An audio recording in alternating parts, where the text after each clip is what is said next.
நீங்கள் பார்த்துக் கொண்டிருப்பது உங்கள் விஜய்.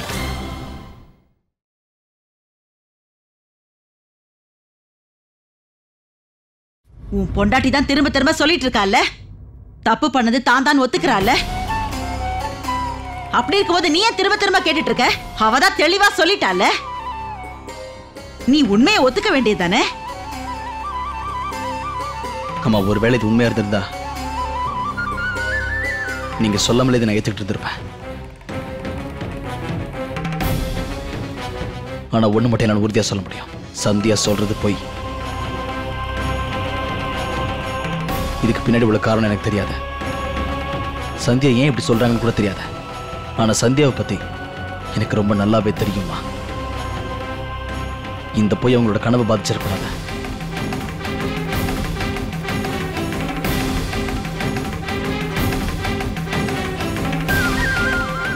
எந்த உண்மை மறைக்கணும்னு சந்தியா முயற்சி பண்றாங்களோ அதை எல்லாரும் முன்னாடி நான் கொண்டு வந்து தீருவேன். நீங்க என்ன சொன்னீங்க? நேத்து நைட் நான் கடையை மூடினதுக்கு அப்புறம் நீங்க கடைக்கு போனேன்னு சொன்னீங்கல்ல. இப்ப எல்லாருக்கும் ஒரு விஷயத்தை நீங்க புரிய வைக்கணும். ராத்திரி நான் கடையை மூடிட்டு வீட்டுக்கு வந்ததுக்கு அப்புறம் நீங்க எதுக்காக என் கடைக்கு போனீங்க சந்தியா?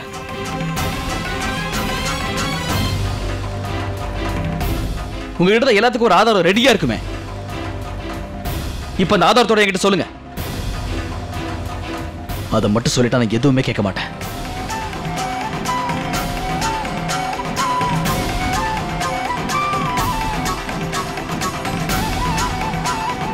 என்னாச்சு சந்தியா? ஏன் எதுவும் பேசாம இப்படி நிக்கிறீங்க? நான் இவ்வளவு தூரம் கேட்கிறேன்ல, என் கேள்விக்கு பதில் சொல்லுங்க.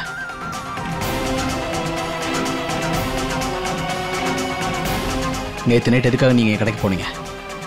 அதுக்கான காரணத்தை இப்ப சொல்றீங்க. காரணம் இருந்தாதானே உங்களால சொல்ல முடியும். நீங்க வேணும்னு இந்த பொய்யை உங்க தலையில போட்டுக்கிட்டீங்கன்னு எனக்கு தெரியும் சந்தியா. ஆனா இப்போ இந்த விஷயத்தை நீங்க எனக்கு நிரூபிச்சு காட்டணும்.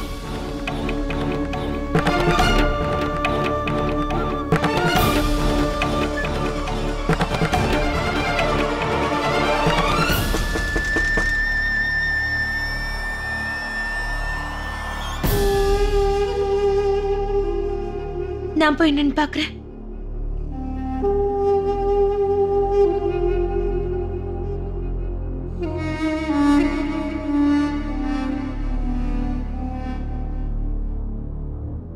அது இவர்கிட்ட கூட.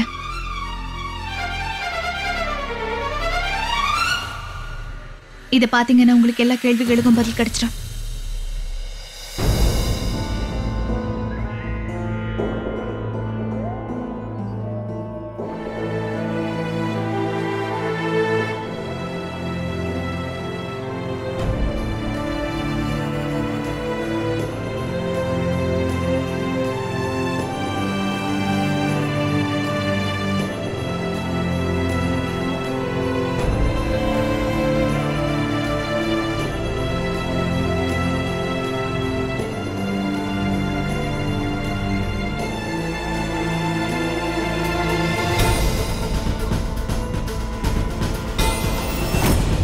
எனக்கு இந்த ஸ்வீட் எல்லாமே தயாரா இருக்கு. 4 டப்பா மட்டும் தான் கம்மியா இருக்கு. சரி சந்தியா, ஸ்வீட் எல்லாமே ரெடி ஆயிடுச்சு. இதை பேக் பண்ற வேலை மட்டும் தான் மிச்சம். சரிங்க. சூர்யாக்கண்ணா இங்க கொஞ்சம் பாரு. இதை திறக்கவே முடியல. உன் அம்மா இதை காலால மிதிச்சிட்டான்னு எனக்கு தோணுது. இதை கொஞ்சம் திறந்து கொடுங்க.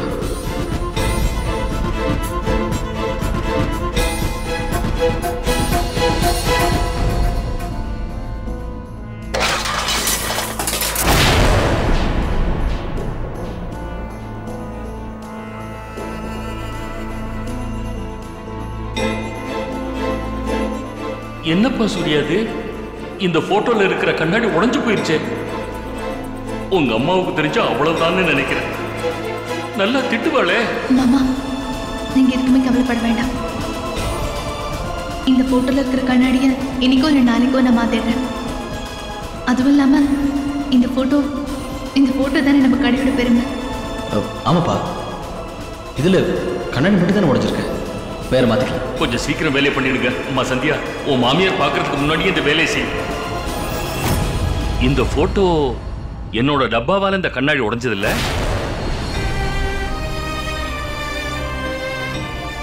ஆமாங்க மாமா.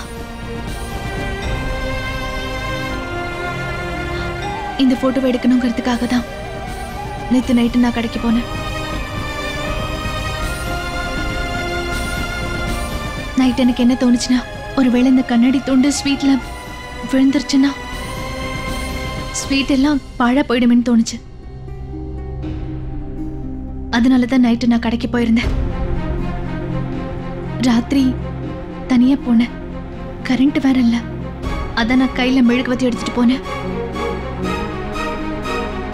அங்க நான் ஷட்டரை மூட ஆரம்பிக்கும் போது அந்த மெழுகுவத்தி தெரியாம கீழே விழுந்துருச்சு.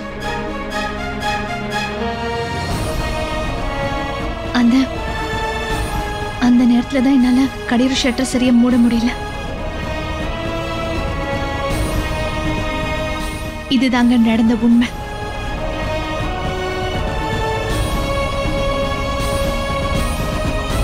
அவ சொன்னதையெல்லாம் நீ நல்லா கேட்டுட்ட இல்ல? இப்ப உன் மனசுக்கு நிம்மதியா இருந்திருக்குமே. இதுக்கு மேல உனக்கு வேற ஏதாவது ஆதாரம் வேணுமா? எல்லாரும் எல்லாத்தையும் கேட்டாச்சு, எல்லாத்தையுமே பார்த்தாச்சு. நாளைக்கு யாரும் என்கிட்ட வந்து என் மருமக விஷயத்துல நான் அநியாயம் பண்ணிட்டேன்னு சொல்லக்கூடாது. நீ போ பிரீத்தி.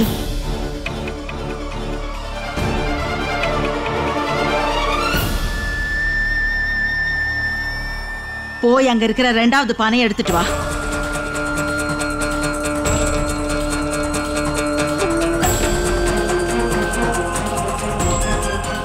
போ.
உன் பொண்டாட்டி இந்த பானை எடுத்துட்டு வரதுக்காக போயிருக்க மோகன். ஆனா அது எடுத்துட்டு வர எவ்வளவு நேரம் ஆகுது பாரு. நான் போய் பார்த்துட்டு வரேம்மா.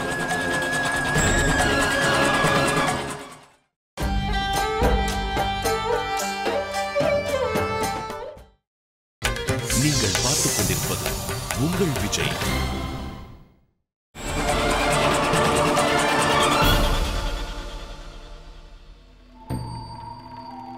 நீங்க என்ன பண்ணிட்டு இருக்க?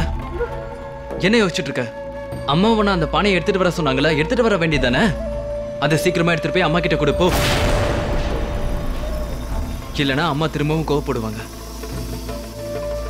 சீக்கிரம் பானை எடுன்னு சொன்ன. மோகன், உன்கிட்ட நான் ஒரு முக்கியமான விஷயம் சொல்லணும்.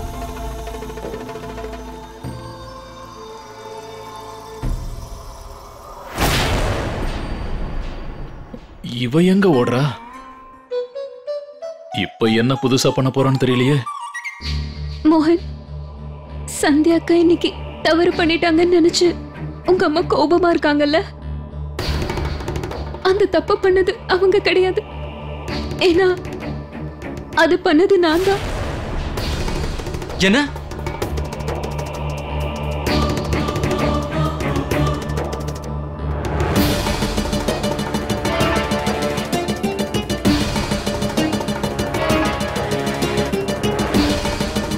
சந்தியா அக்காக்கு இந்த தப்பு நான் தான் பண்ணேன்னு தெரிஞ்சதும் அவங்க மொத்த பழியை ஏத்துக்கிட்டு தான் தப்பு செஞ்சதா சொல்லிட்டாங்க.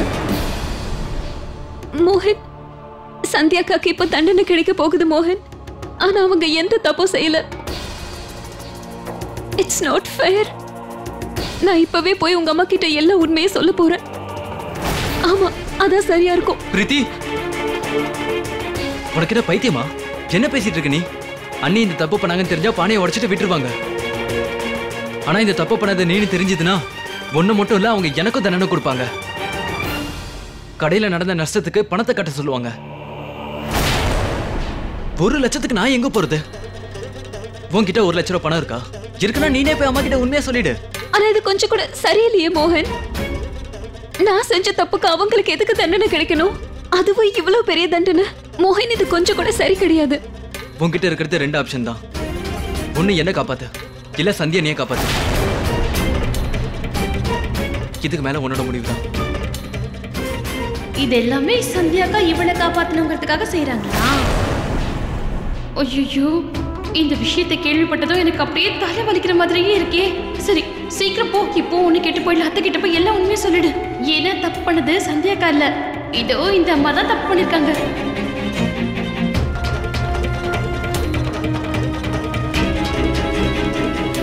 அத்தை, அத்தை, நான் உங்ககிட்ட ஒரு முக்கியமான விஷயத்தை பத்தி சொல்லணும். இப்ப என்னதான் சொல்ல போறா? நீ என்ன சொல்லணும்னு நினைச்சாலும் சரி, அது அப்புறமா சொல்லு. அப்புறமாலாம் இல்ல அத்தை, நான் இப்பவே சொல்றேன். ஒருவேளை நான் இப்போ அந்த விஷயத்தை பத்தி சொல்லணும்னா அதுக்கப்புறம் அது ரொம்ப நேரமாயிடும். நான் சொல்றது கேளுங்க அத்தை. ஒரே ஒரு தடவை நீங்க கூட வாங்க. அந்த விஷயத்தை பத்தி நான் உங்ககிட்ட மட்டும் தான் சொல்ல நினைக்கிறேன். அப்படி என்னத்தை இவ பேச போறா? சொல்லு, இப்ப நீ என்ன சொல்ல வந்த? அத்தை, நான் என்ன சொல்ல வரேன்னா,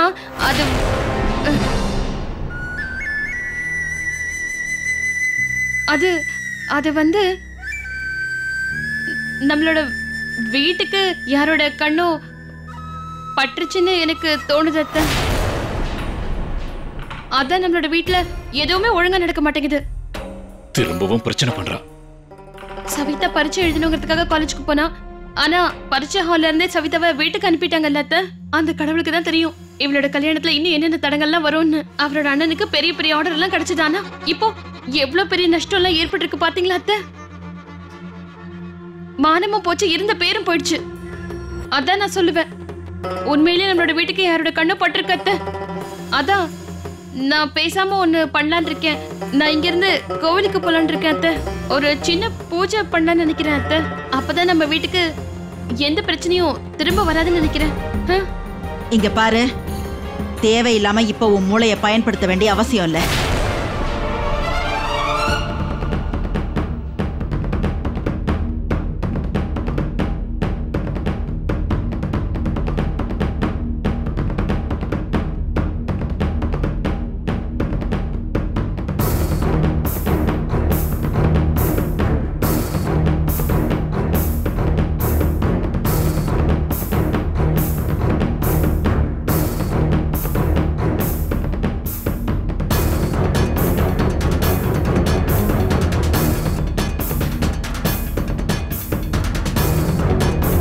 சவிதா விஷயத்துல அப்படி நடந்ததுக்கு காரணத்தை கண்டுபிடிச்சு ஏற்கனவே ஒரு பானையை நான் உடைச்சிட்டேன். இப்ப சூர்யாவோட கடையில பெரிய நஷ்டம் ஏற்பட்டிருக்கு. அத காரணமா வச்சு இப்ப 2வது பானையையும் நான் உடைக்க போறேன்.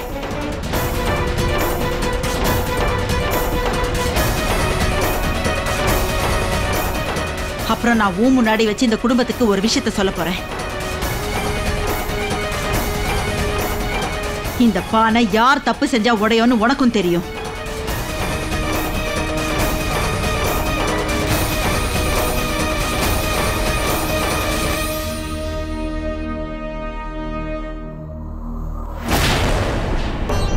நல்ல வேளை கடைசி நிமிஷத்துலயாவது என்னோட மனசை மாத்திக்கிட்டேன்.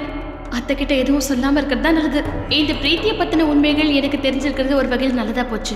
அதை ஆயுதமா பயன்படுத்தி இந்த பிரீத்தியை சுலபத்துல என்னால அடக்க முடியும்னு நினைக்கிறேன். ஆனா இன்னைக்கு என்னை பொறுத்த வரைக்கும் சந்தியாக்கா சம்பந்தப்பட்ட பானை உடையணும். அந்த பானை உடையும் போது எல்லாரை விடவும் எனக்கு தான் எவ்வளவு சந்தோஷமா இருக்கும். இந்த உண்மை இப்ப இல்லைனாலும் என்னைக்காவது ஒரு நாள் நான் அத்தை கிட்ட கண்டிப்பா சொல்லிடுவேன். ஆனா பாலை திருப்பி கொண்டு வர முடியாது.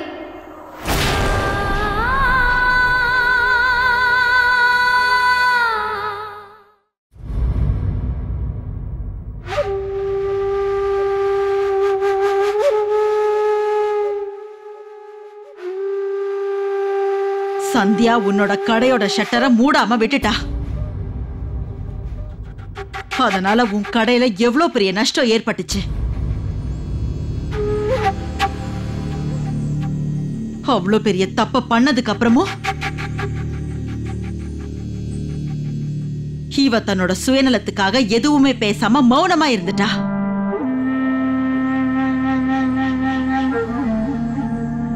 அதனால இதை இவளோட 2வது தப்பா நான் எடுத்துக்க போறேன்.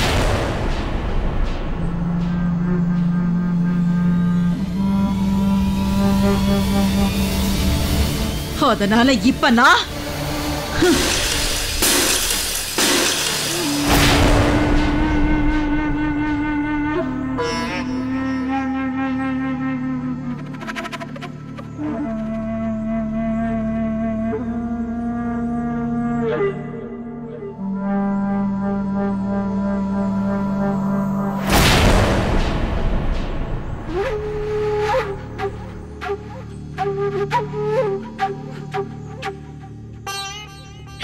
சூப்பர்.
நீங்கள் பார்த்துக் கொண்டிருப்பது உங்கள் விஜய்.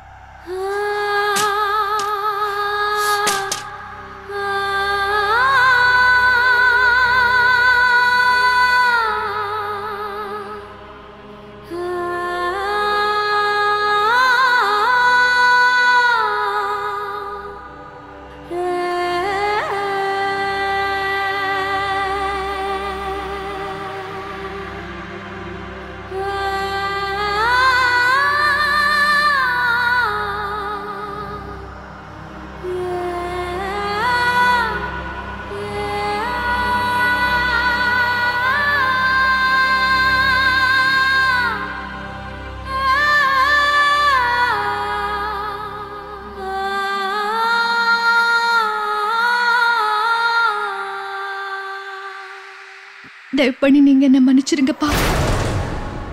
உங்க 2 பேரோட கனவை நிறைவேற்றணும்னு சொல்லி அவர் எனக்கு ஒவ்வொரு நிமிஷமும் துணையா இருந்தாரு. அவரு என்னோட கனவுக்காக அவங்க குடும்பத்துல இருக்கிறவங்க கிட்ட கூட சண்டை போட்டாரு. ஆனா இன்னைக்கு நான் அவரோட மனசை ரொம்ப காயப்படுத்திட்டேன். ஏன்னா இந்த வீட்டுல இருக்கிறவங்களை கஷ்டப்படுத்தி என் கனவை நிறைவேற்றிக்கிறதுல எனக்கு கொஞ்சம் கூட இஷ்டம் இல்ல. என்னோட கனவுக்காக என்னோட குடும்பத்தை என்னால கஷ்டப்படுத்தவே முடியாது.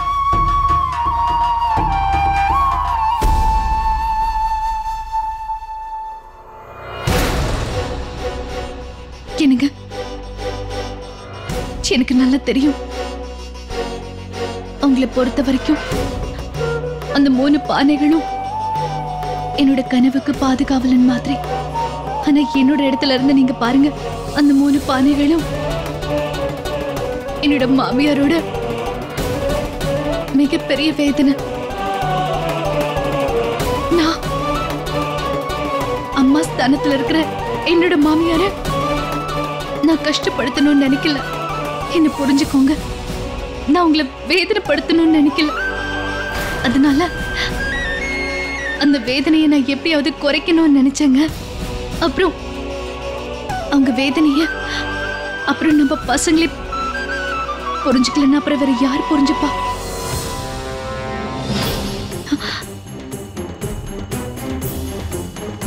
என்னங்க, சொந்த பந்தத்துக்கு நடுவில் வெற்றி தோல்வி இதெல்லாம் எதுவுமே கிடையாதுங்க. ஒருத்தங்களை கஷ்டப்படுத்தி எனக்கு கிடைக்கிற சந்தோஷம் எனக்கு வேண்டாம். அதனாலதாங்க அத்தை மனசுல இருக்கிறத புரிஞ்சுக்கிட்டு அவங்க பயத்தை போக்கணுங்கிறதுக்காக என்னோட கனவையை நான் பலி கொடுக்க போறேன்.